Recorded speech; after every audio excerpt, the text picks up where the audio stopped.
Let's start with our top story. The UN Secretary General Antonio Guterres says globalization has left many behind and is leading to global inequality, which has triggered widespread unrest.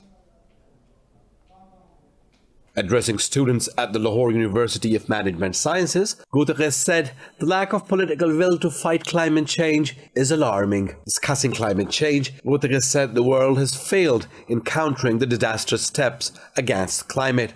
The UN chief also stressed the need to boost the role of youth in international politics and advocated gender equality in every sector. Meanwhile, the UN chief also visited a primary school where he launched an anti-polio campaign by administering vaccination. Later, Antonio Guterres visited the Kartarpur Shrine and Corridor in northeastern city of Narwal. During his visit, the UN Secretary General was given a special briefing on the development of the corridor. Minister of Religious Affairs P. Nurul Haq Qadri accompanied Guterres during the visit.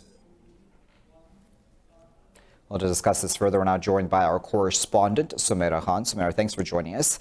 Tell us a bit more, if you can, Sumaira, about Pakistan's Kartarpur Peace Project. Pakistan's Kartarpur project has started yielding results.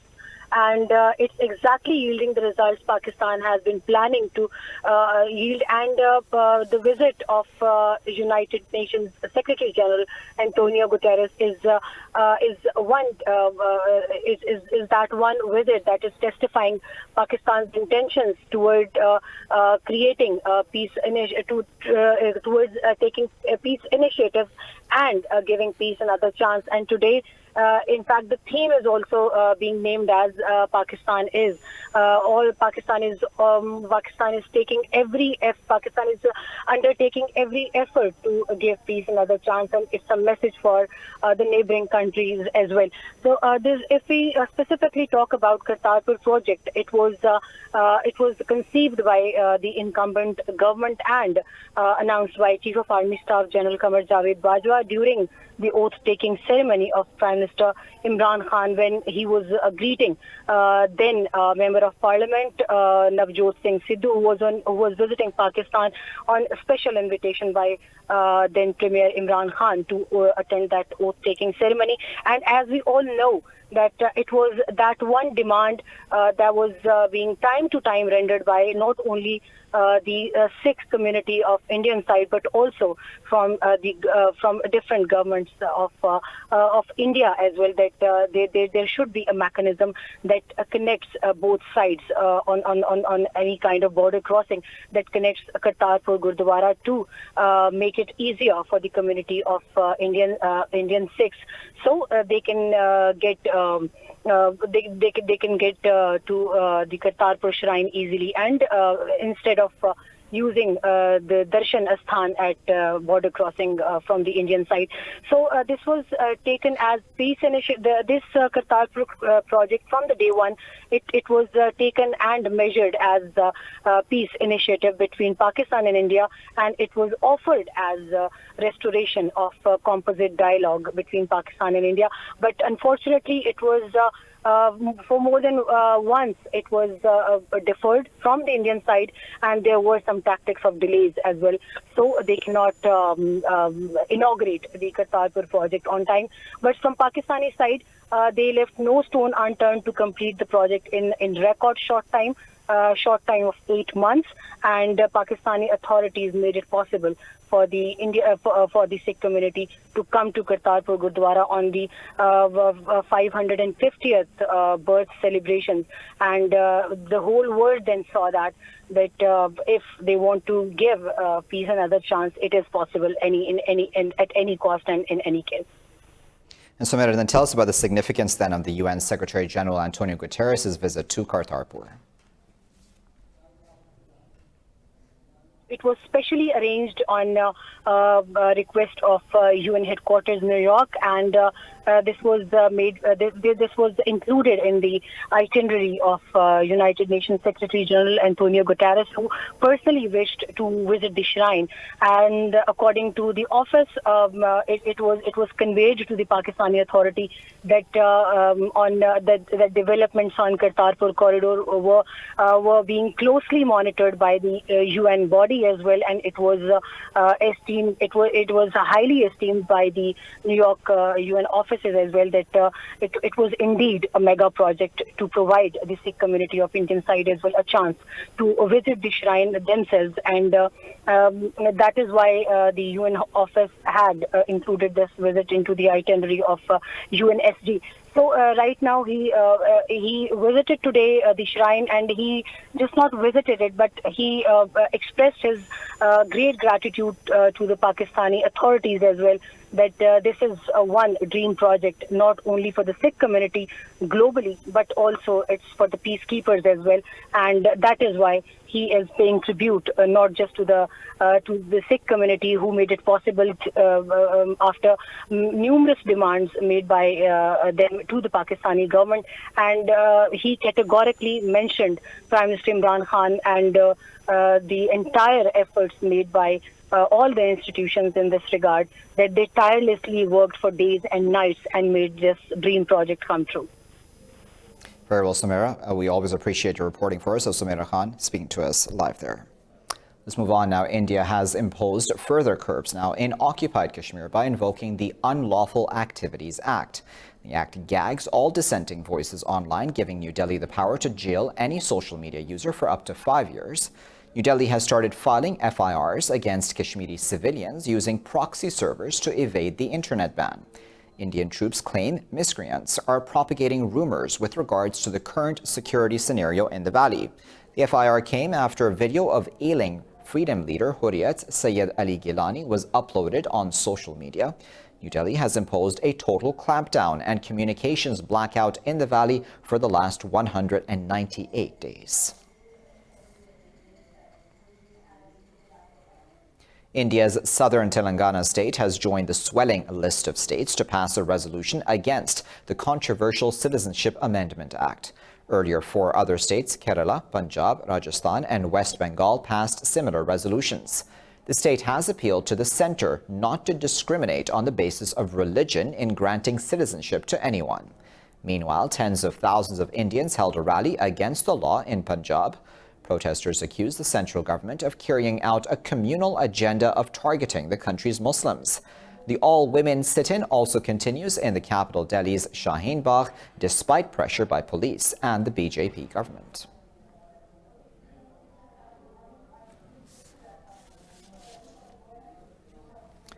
In other news, 93 more people have died over the last 24 hours from the outbreak of the new coronavirus in China, bringing the death toll to 1,868.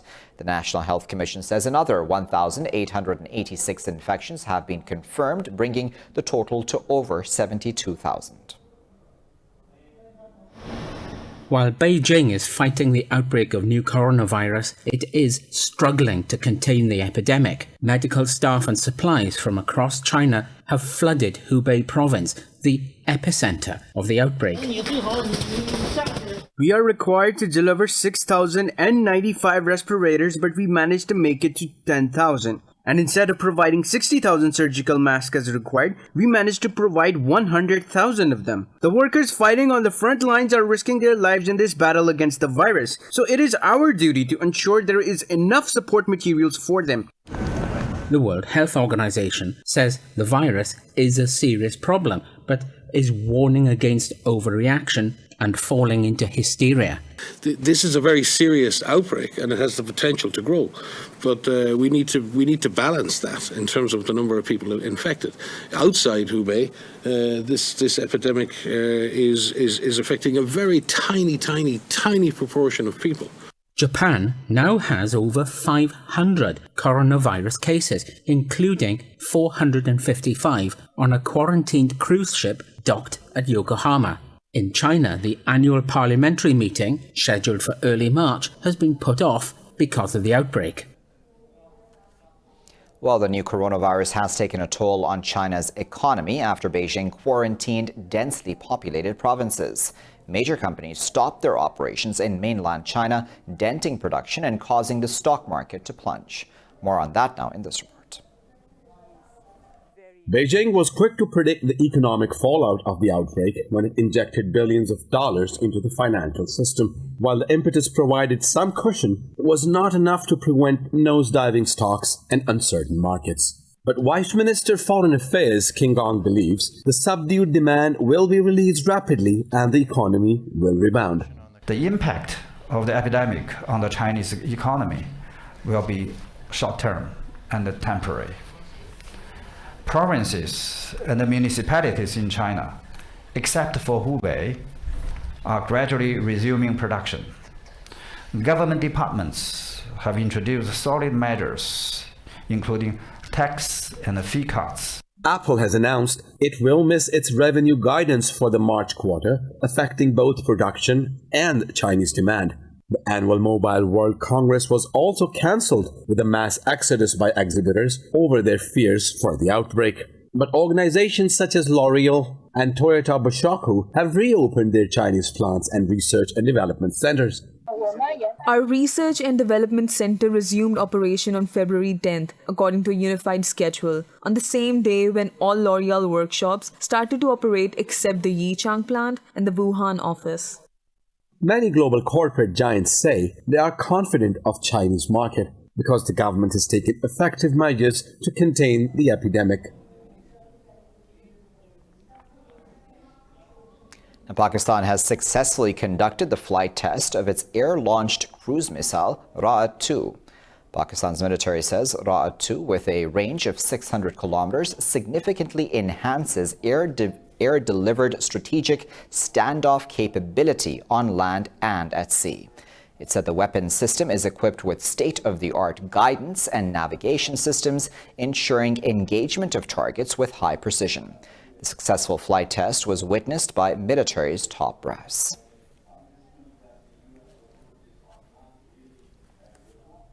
Well, the EU has expanded its sanctions against the Syrian government by adding 8 more businessmen and 2 entities on the sanctions list. The EU Council says President Bashar al-Assad's government directly benefits from the activities of these people. The Council said its sanctions against the regime include an oil embargo, restrictions on certain investments, and assets freeze of the Syrian central bank held in the EU. To date, the EU has added 277 businessmen and 71 entities to its sanctions list, imposing travel bans and asset freezes. It said the bloc has also imposed export restrictions on equipment and technology that might be used for internal repression. The EU has been implementing sanctions on Syria since 2011 and revises its decision in this field on an annual basis. Palestinian President Mahmoud Abbas has called on Germany to join his international mechanism for negotiations between Palestine and Israel. Abbas made the remarks during a telephone conversation with the German Chancellor Angela Merkel. State media said Abbas briefed Merkel on why Palestinians reject the U.S. Mideast peace plan. He explained the alternative initiative he presented to the UN Security Council on February 11th. Abbas had proposed to hold an international peace conference that establishes a global multilateral mechanism. Merkel said Berlin's position is stable towards supporting the peace process based on the principle of a two-state solution. 4 militants of the Kurdistan Workers' Party have been killed in Turkish airstrikes during a counter-terrorist operation in northern Iraq. In a statement, Turkey's National Defense Ministry said military operations backed by air power were carried out in the Hakurk and Abbasin regions. The ministry said Turkey will continue to destroy weapon caches and shelters used by terrorists. It said over 400 Kurdish militants have been killed in northern Iraq over the past 5 months. Turkey holds the PKK responsible for the deaths of some 40,000 people in a 30-year terror campaign. I'll be back after this break with plenty more news. Stay tuned.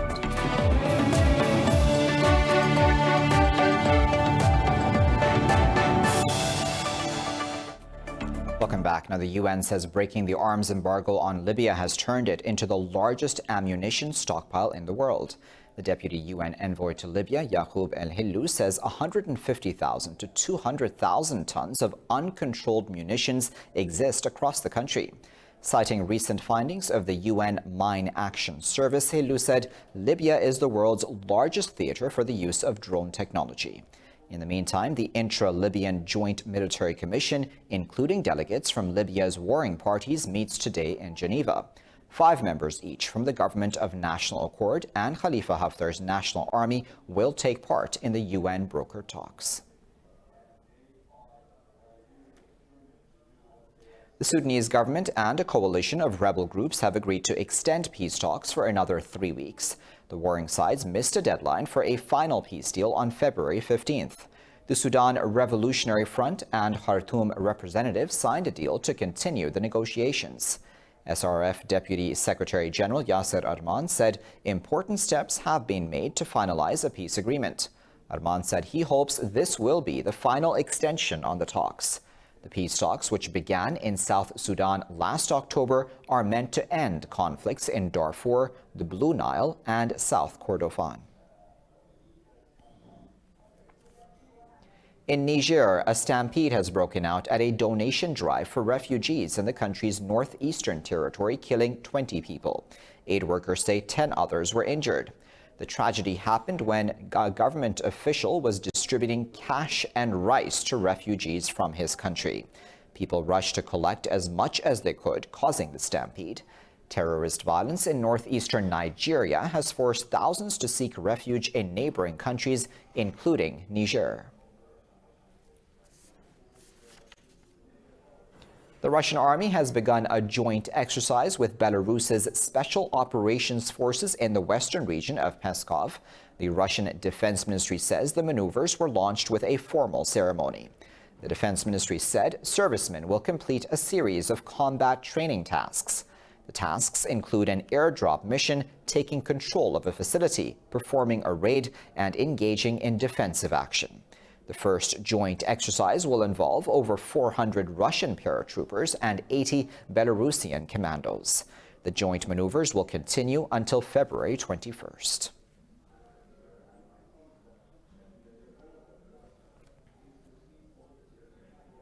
A Ukrainian soldier has been killed and 4 others wounded by enemy fire in the eastern Donbas region. President Volodymyr Zelensky has called an emergency meeting of Ukraine's Security Council on the fighting in the area. Zelensky said the attack is an attempt to disrupt the Donbas peace process.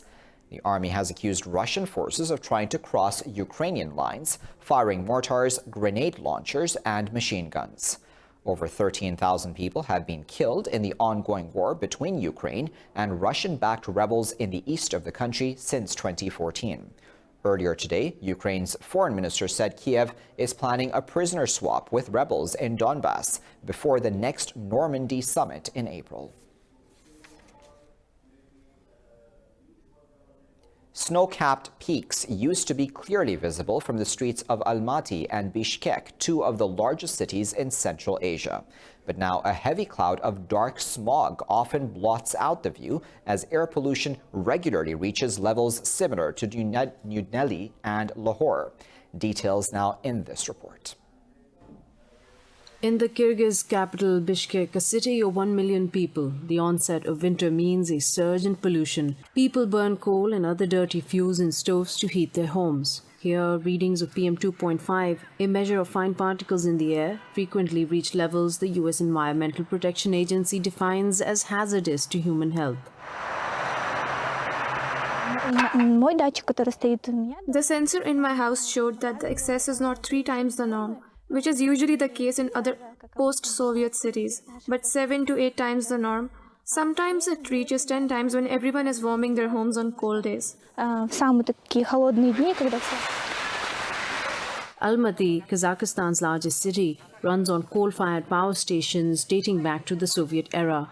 But other factors have created a massive increase in the smog problem in the last 20 years. It is a common fact that air quality in Almaty is quite poor, especially in the winter. We are located in a mountainous area and the ventilation is poor. Besides, there are too many vehicles. However, I think the main reason for pollution is power stations that burn coal and haven't switched to renewable energy sources. Smog is a problem in the capitals of other ex-Soviet republics, such as Uzbekistan and Tajikistan. Despite pressure from their people, governments have been slow to acknowledge and act on the problem.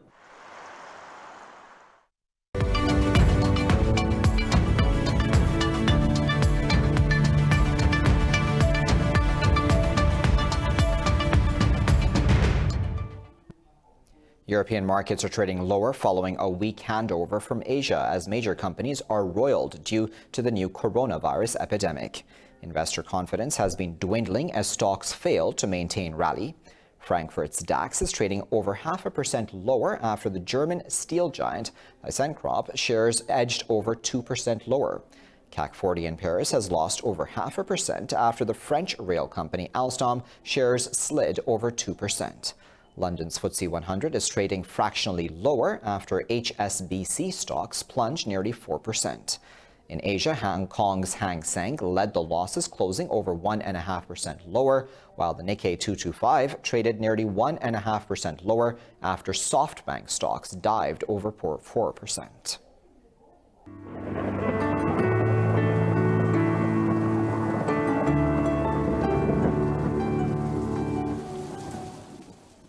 Time now to find out what the weather is like around the world.